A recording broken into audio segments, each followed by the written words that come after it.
Ladies and gentlemen, please take your seats. You know, diving into the headspace of a master can be a unique experience, and if you're within the sound of my voice, that must mean you're in the seats with once more. As always, my name is Dave Voigt, and I'm the host of this podcast, where we sit down with a wide-ranging variety of entertainment industry professionals and we pick their brain about current projects, state of the industry, how they got started, and so very much more in a light and in a conversational fashion. And you know, if you like how we do things around here, I'm gonna go out on a limb and assume that you do, because quite frankly, you're listening. You're within the sound of my voice. You're listening right now. Hit subscribe. Give us the old like, give us the old 5-star rating on your podcast provider of choice, and subscribe. We're available pretty much everywhere. Places like Apple, Amazon, Spotify, Google, and plus we archive every single one of our episodes over at our In the Seats YouTube channel. So if you can give us a like and subscribe there as well, we would absolutely appreciate it. Also, don't hesitate to check us out on social media. We're on the Facebook, we're on the Twitter, we're on the Instagram, we're on the Letterboxd, we're on the TikTok, and I even think we're on the Tumblr for all sorts of fun updates. And finally, and I do dare say most importantly, please pay us a visit over at intheseats.ca for all the latest and greatest from the world of film, television, basically the moving image at large. Because guess what? If we love to watch it and write about it and talk about it, we love it even more when you come by and read about it and listen about it. So do us that kindness and pay us a visit. On this episode, we are diving headfirst into a really fascinating documentary, which is available now on DVD and video on demand platforms now, and it's called Kubrick by Kubrick. It's not by Kubrick, but it is Kubrick by Kubrick. It's a journey into the life and the films of the legendary man himself, like we've really never seen before. And we get a treasure trove of interview recordings and just sort of words from the man himself. And I mean, he was enigmatic at the best of times. So to hear him talk and the people who work with him talk on so many of these classic films is a unique experience. And this film was really masterfully put together by writer-director Gregory Monro, who we had the unique pleasure of sitting down and talking with and just asked about putting this all together and what's involved, and just really kind of ruminating a little bit on Kubrick, which, I love to do. And, I think most people do too, especially if you're a cinephile. But at the end of the day, to me, this is very much a must-watch. If you're a fan of Kubrick, or if you're just a fan of cinema, really. I mean, this is really one of those things that I managed to appreciate on so many different levels. But go find Kubrick on Kubrick. It is available at select retailers on manufactured on demand DVD, but it's also available at the click of a button on all VOD platforms out there. But first, enjoy our talk with writer-director Gregory Monro, because between you and me, it's a darn good one. Obviously, first off, like I got the chance to watch Kubrick by Kubrick last night, and I mean, congratulations, man. I mean, I loved it. But I mean, in going through and doing my research on you, like a lot of your films have this very almost self-referential style, and I'm kind of curious, as someone who makes these films, what is it about sort of these auteurs that allows sort of the style in which you make these films? Because I mean, obviously, you're not going to get a chance to sit and talk with him, but you can mine through all these resources to really get us an insight on who the man was. Like, what sort of was the birth of your style, particularly with this film?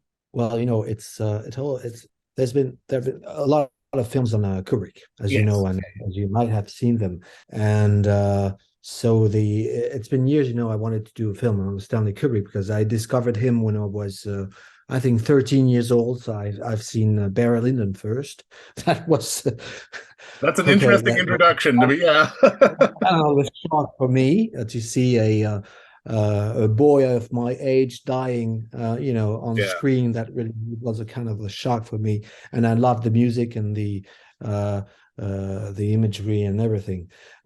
So I mean, as you said, I've done a lot of films upon directors or actors, mostly on cinema, because I come from there. I directed also fiction, like short films and everything. So I try to put fiction into my films too. So it's really passion for me. And Kubrick, I knew that, I love a lot of films on Kubrick. I mean, on documentaries. And the thing that I didn't want it to do is something that has been done before. So I really waited a few years, thinking about, okay, how am I going to do that? If that was going to happen, okay, how am I going to do it? And with my producer, we had a talk, and he thought about Michel Simons, the film critic who did the interviews with Stanley Kubrick, and he audio taped them, and he did a book upon Kubrick, which is one of the references on Stanley Kubrick. And he had these tapes, these audio tapes, and that was maybe the idea of doing a new film on Kubrick, is adapting. It's an adaptation of Michel Simon's book and interviews with Stanley Kubrick. Moreover, the idea was to, as I said, do something different. So use these audio tapes and use Stanley Kubrick's voice, his expression, his viewpoint on his craft, on his films, on cinema. So that was really the idea. It really took time to me to make a decision, upon doing a film on Stanley Kubrick. It's like touching a treasure. And I really didn't want it to do something that has been done before. And of course, people, and maybe yourself, can say to me, oh, well, it's great to hear Stanley Kubrick, but he says something that we already knew, or something that has already been written. But you have to just think about something very important, is that everybody talked for Kubrick. Everybody kind of analyzed Kubrick, talked about his films, talked about what he said, but this is the first time that you hear him say it. And building a film around that was really the first time it has ever been done. And I think it completes the other films that can be done on Kubrick. So it hasn't got the pretension of making something new for making something new. But I really wanted to give the word to Stanley Kubrick, and to give, I think it really humanizes him. That's the most important thing. I think that my film is, I really wanted to humanize Stanley Kubrick, in the sense that so many things has been told on Stanley Kubrick. Like he was a crazy genius, he was crazy, he was whatever. We heard so many things on him, and I think that just listening to him, a lot of people who saw the film said to me, oh my God, is that really Stanley Kubrick that we're hearing at? And that was my first impression. Also, when I heard Stanley Kubrick talk, I said to myself, is that really him? Because it really doesn't match his voice, soft voice, very, no, not anxious, not anything. It really felt like it has nothing to do with what I read or heard on Stanley Kubrick before. So that was very important to me. I'm sorry, my answer is very oh no, it's fantastic though, please. But I don't know if I answered your question. You did, because I mean, I love that you brought up just sort of the lore of him, almost, because I mean, really, and this applies to so many artists, that we tend to deify them and sort of put them on these pedestals. And I mean, and from a cinematic standpoint, Kubrick is obviously on one of the higher echelons of that pole. And I mean, for you, in sort of stripping it down like this, like, I'm kind of curious, how did this process kind of change your perspective on him? Because I mean, in seeing this again, I kind of appreciated the fact that he was an artist. He wasn't this sort of unknowing god of cinema who was sort of sitting above me. I got to appreciate him as an artist. Like, for you in this process, what did you kind of discover about who Kubrick was? Well, it's difficult because I already knew, from years. I mean, I studied Kubrick for years.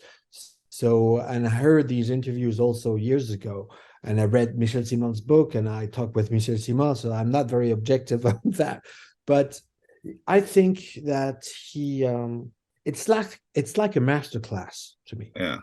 I felt like I was taught how you could stay humble, actually, and make films and try to do what you want to do. And everything was possible at Kubrick's time, probably in the 60s and 70s. when he had the power, even from London, to control everything, which will never happen again for any director, even Spielberg or Cameron, whatever. Even if they produce themselves, Yeah. they wouldn't have that freedom that Kubrick had. And I think that freedom in creativity is really the lesson that I really learned from Kubrick. That you have, I mean, it's a tremendous amount of work, and you have to stay as cold as possible, as quiet as possible to create and to control your creation. That I think that's the most important thing about Kubrick. When a lot of people told that he was a control freak and everything, yes and no. He really wanted to do what he had in mind, no matter what. And I think that's as if he had a small crew, as if he was. I think that he it's very valuable to me, but I think also to youngsters and to young people who want to make movies to hear Kubrick, because to listen to Kubrick, because it's a lesson, as I said, it's a lesson of humility, and I think that if you really listen to him closely, it hasn't been easy for him, but he didn't study anything, he didn't go to any film school or whatever, he learned alone. And I think that's incredible to know that. Even photography, he learned it alone. I mean, he didn't attended any kind of classes. That's incredible. I mean, Stanley Kubrick really made himself alone, and he kept being himself until the end, Yeah. and doing films like he did until the end. That's very, very rare, but that's possible, and that's doable. You do that in short films. Young filmmakers do that in short films.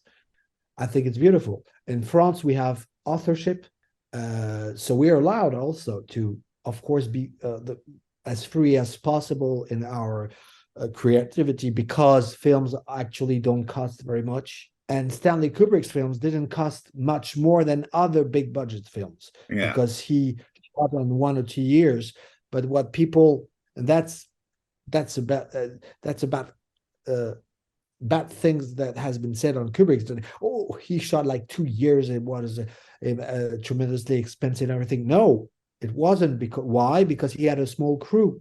It costed the same than a major production, but he could allow himself to shoot a longer time because he had a small crew, like like an artisan. See what I mean? He was an author, actually. Well, even though he adapted most of the time stories that he didn't really actually wrote, apart from the very first ones, but he always worked like that. And I think that's very rare. And I think that today, my God, when you see where are we in cinema, and where are we in films, period, I would say, when you see what's happening with all the platforms, with Netflix, with Amazon, and everything, and all the competition that you have there, and say how young filmmakers or older filmmakers can still be free in their creativity and tell the story. I think that's really what I keep from Kubrick. It's really to me, it's really like as if I was in a tremendous master class, and I was taught by that man who really succeeded and kept his freedom. And I mean, I love that you brought up that sense of authorship, because I mean, you're right. It's not something that holds, even like you said today with the Spielbergs and the Camerons, it's not necessarily there. But I mean, even when you look back at Kubrick's last film, I mean, he was shooting with the biggest movie star in the world, but Kubrick's authorship of the piece was accepted by all unequivocally. And I mean, I'm kind of curious, why do you think Kubrick may have been the last person to sort of command that sense of authorship? Because as much as people want to look to it and learn and try to apply, no one's been able to really recreate that.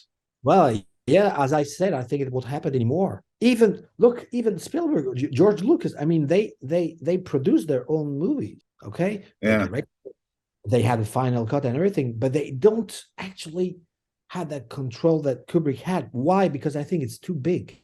Kubrick I think it's very, very important and crucial in Kubrick's life and art that as you know, he left Hollywood. Yeah. He left Hollywood. And I think that's a very important clue in Kubrick's freedom, because he he left that. He didn't want it Hollywood. And he made his films in England. He controlled it. He controlled his films in England towards Hollywood. So that's totally crazy. But I think it's amazing. I think that's unique. And I really cannot tell you why I mean, he was unique. I think it stopped because he unfortunately he died, and it stopped with him. I'm really not sure that it will happen again unless Jeff Bezos produces a movie that he produces, he distributes, he has his own theaters, and he controls everything, and that's the only way you could do it. But still, he had to deal with Hollywood. Can you imagine when his producers or other producers or distributors or the Warner Brothers came in? I mean, they attended the Kubrick set in London. Sometime Kubrick put them into a vehicle, into a car, into a bus, and he asked them to watch, the monitor, the takes and everything from the bus, and just not walk out of the bus on my set. Can you imagine that he asked Hollywood to stay in a bus? I mean, that's crazy. I don't even understand why they agreed to do that. Because he was unique. He was Stanley Kubrick. I think that's the only answer. I think, we always say, oh, Spielberg is unique, Kubrick is unique, he is unique. Everyone is unique, and you won't have another Stanley Kubrick ever, of course. But moreover, I think most stuff, you won't have that kind of freedom ever. Well, and it's the courage to get off that Hollywood machine knowingly, but still maintain that reign. I think it's not courage. It's really that he really detested Hollywood. Well, survival, really, in many ways. Yeah, I think that with what happened with Spartacus, actually, really, that was a big thing for him. He was very young at the time. It didn't went very well with everybody, and he left, and he did Lolita already in England, and it was a smaller film. And he wasn't his goal wasn't to do big films. He just loved cinema and wanted to tell stories that he felt at the time that he was feeling to do that kind of movie, or to tell that kind of story, He was impulsive, I think. He read a lot every day. He read a lot. And he was very well open onto the world. And a lot of people said, oh no, he was a recluse. Absolutely not. He just didn't want to attend the red carpet, the festivals and everything. That wasn't his. He wanted to, just live with his family and make his movies the way he wanted to do it. And even not, he wasn't against people. He was, although in my doc, he says that making a movie is to being in conflict with everyone, like Napoleon was. Yes, in a way, because you had to fight for your ideas and your directing and everything. And I think that he really fought, from his viewpoint, he fought well, because he kind of kept control on it. But I had the same reaction than you had.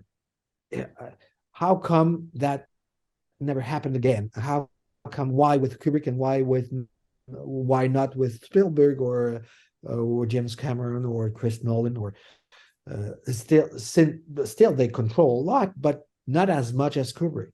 But I think that what they do today, and the way that you make movies today, especially in Hollywood, it's business. It's show business. Yeah, it's all about money. And Kubrick was everything else but money. See what I mean? even though he wanted to make money and to succeed and to have success, but he didn't thought about that kind of procedure, in movie making. Movie making is not money making for Kubrick. I think that's a big difference in between Kubrick and, for example, Spielberg, which I adore, because a lot of people compared Spielberg and Kubrick, but it's absolutely Spielberg has nothing to do in the process of everything, So that your question is great, but we could talk about it hours, and I think that it will never happen again.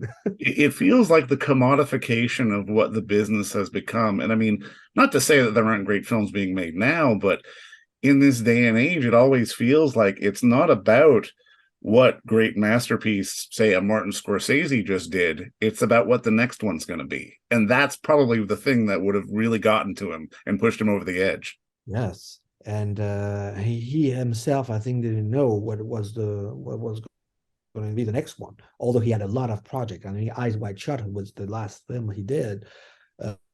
He had it in projects since the 70s. Oh, of course, yeah. No, he had a lot of other films. That's another thing, another bad legend around Kubrick.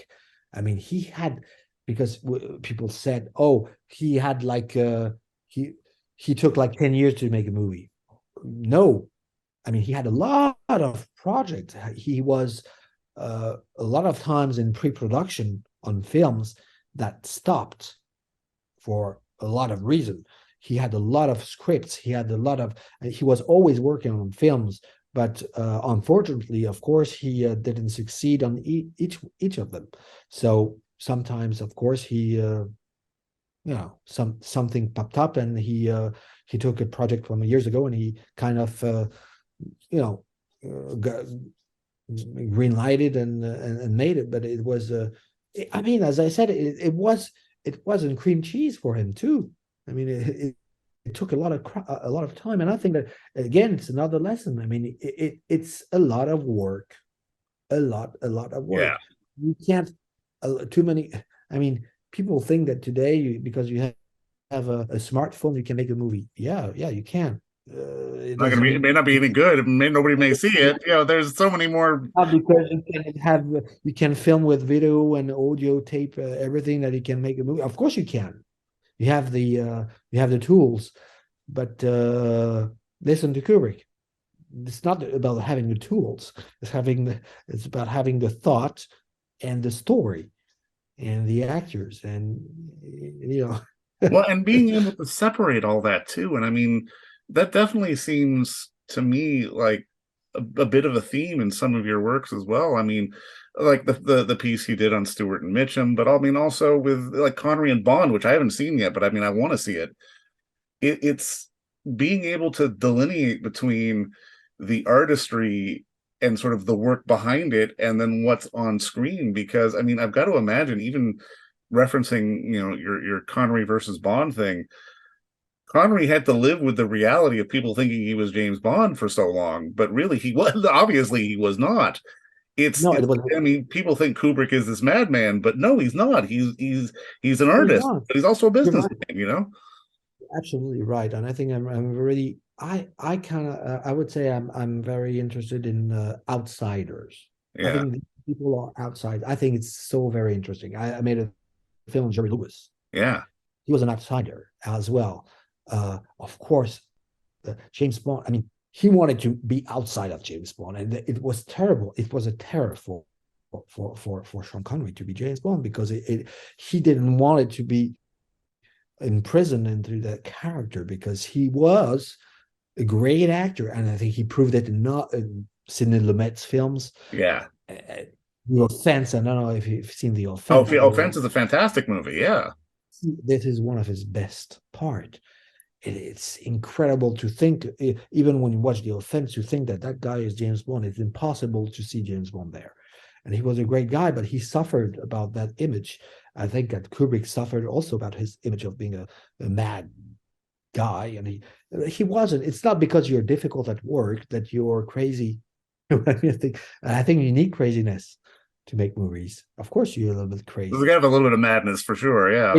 I think there's something really close in between craziness and creativeness, actually. So you're right. I'm really I mean, I love artists, and I understand, and especially in uh, uh, the comedians like Jerry Lewis or uh, all these guys. I mean, Jim Carrey. I know that these guys, they are great actors. They're not only comedians; they are great actors, and I think they suffer a lot of, about their image of being just funny guys. No, it's a tremendous amount of work to make comedy. I think Yeah. it's really even it's more difficult. Everybody, I mean, everybody knows that. I mean, everybody should know that it's much more difficult to make people laugh than to make people cry. It's obvious. It's a tremendous amount of work, and they are not considered as great actors and everything, unless look what happened to Jerry Lewis uh, when he did the film with Robert De Niro, the Scorsese film, Yeah, King Comedy, yeah. comedy. Everybody said, "Oh my God, he's a great actor. He deserved an Oscar and everything." And I interviewed Jerry. I was very lucky. I went to his home in Vegas. And he said to me, "I don't understand why people wanted to grant me and to give me Oscar for something that I haven't done nothing in that film. I was myself, Mm. because people don't think they only see the funny guys and or the mad guy with Kubrick, or the businessman with Spielberg. But these guys are tremendous. They are great workers. They are great workers, and also, again, they are kind of outsiders. Maybe not Spielberg, but of course, Kubrick is an outsider. Of course, it's so much more interesting. It's so much more interesting, and I'm interested in these kind of that kind of people because I question myself. I say, okay, why? And also, you have the critic part. We haven't talked about that, but the critics have been awful with Stanley Kubrick. Yeah. Even Eyes Wide Shut, even when he was dead, Yeah. some critics said, "Oh, for his last film, it's not that great." Excuse me, he didn't know it was going to be his last Nobody film. does, yeah. Yeah, but that's a stupid comment. And 10, 20 years later, people kind of say, "Oh, okay, no, it wasn't that bad." Eyes Wide Shut. I think it's a great film. So do I, And yeah. Michel Simon, I think it's a really great film, really. And I didn't actually I didn't love it at the time when it came out, as much as I love it today. But I was much more younger. Another thing with Kubrick, I don't know if it's like that for other directors. I haven't thought about that, but I think he's one of the rare directors that you could watch films. I mean, if you watch Stanley Kubrick's filmography, he made 13 films Yeah. every 10 years. Yeah. Try to watch him every 10 years. Every 10 years, you watch his film. You won't have the same impression and the same thoughts. It's incredible. I'm 47, but I remember, I mean, I've been watching Kubrick since I'm 13 years old. Mm. And every 10 years, I haven't watched the same. I mean, I've seen something else. I felt something else. And still, always the same conclusion. My God, it's tremendous movies. It's very powerful. I think he was very ahead of his time. That's another thing. I think that he's not forgotten. People still transcend him because he was one of the rare to be ahead of his time. Well, and I mean, and that's, I think, such an important thing to remember because he does have this timelessness. And I mean, you can revisit his stuff and pull fresh stuff from every. I mean, I recently watched Eyes Wide Shut a couple of days ago for the first time in a while. And I mean, I saw stuff that I hadn't seen in quite some time. And I mean, I'm curious because we live in such a day and age now where, like I said, these things get commodified. They're almost deemed as disposable. But at the same time, I'm kind of curious from your perspective because you're making a film now in a universe about other films, which can now be more accessible than ever thanks to streaming and video on demand and all these other things that we now have. How do you feel sort of the message of the kind of like what you want audiences to pull from a film like yours about just the art form in general? Because I mean, to me, in watching this, it served as yet another reminder of kind of why I do the job I do, to be able to keep stuff in the discussion, just because it was made back in 1999 or 1969 or 1973 or 1984, it doesn't mean it doesn't have value. It's still important to be able to bring up these kind of pieces of art. For you, as you make films like this, like, what do you hope the pull away is from audiences? That's a very difficult question, because I don't think that way when I make a movie. Well, you can't though, right? Yeah, I really like to share what I like Right. and what my passion is. That's my first impulse. Of course, I hope and I wish for people to like it, but Yeah. that's too egocentric. Oh no, of course. Yeah. I won't say it's too pretentious. I mean, it's just, especially with Kubrick. My God, I hope I don't. I want to raise myself. It's not about me. It's really about him, and really, I really wanted to give him something more, and probably unconsciously, and today consciously, as I said, beginning of our conversation, I think it probably, and it wasn't my intention at the beginning, but I think it's, in thinking about it, humanizing Kubrick, probably. That's the thing that I wanted to do, but mostly I wanted to share.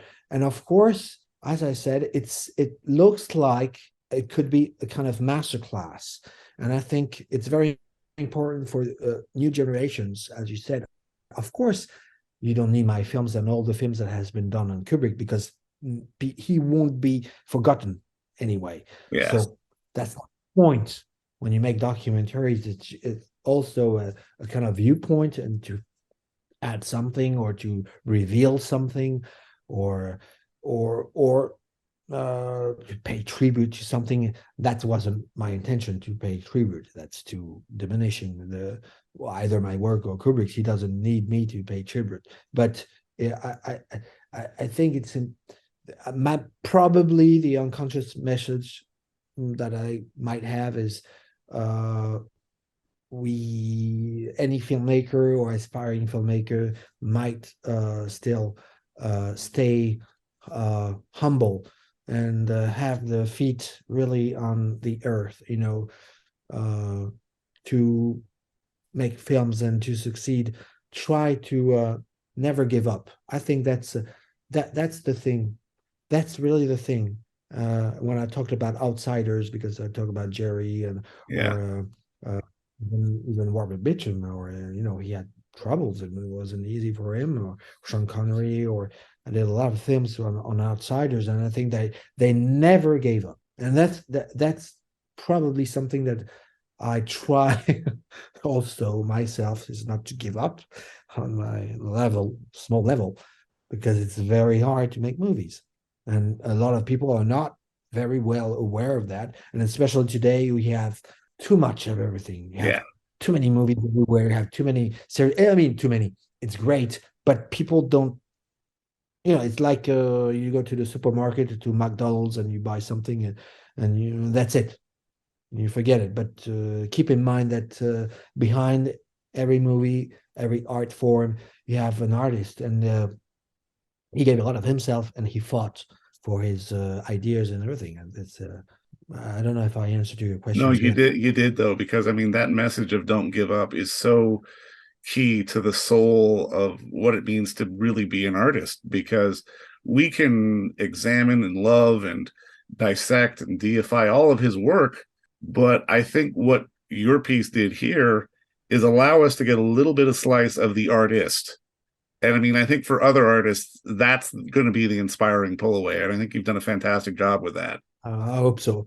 I hope so. Thank you. But I mean, Gregory, thank you again for just the time and sharing what you love. And I hope audiences get to see this and love it as well. And just, again, keep the conversation going. But like I just, again, thank you so much for the time, and congrats on the good work, man. Seriously. Oh, thank you. Thank you so much, David. Thank All you. righty. Thank you so much. And I hope that, long lives Kubrick. Exactly. Amen to that. All right. Talk to you later. Long live cinema. Long live cinema. Cinema. Cinema. In Absolutely. theater, not on TV.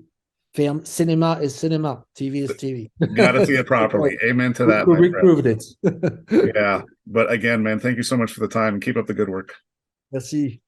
And don't forget to visit our friends over at Bay Street Video for all your DVD, Blu-ray rental, or purchasing needs this summer, as they are still open for curbside and some mailing delivery as well. Over at 1172 Bay Street, Toronto, Ontario, Canada, you can give them a call at 416-964-9088. That's 416-964-9088. Or send them an email at baystreetvideoto@gmail.com for any of your DVD and Blu-ray needs.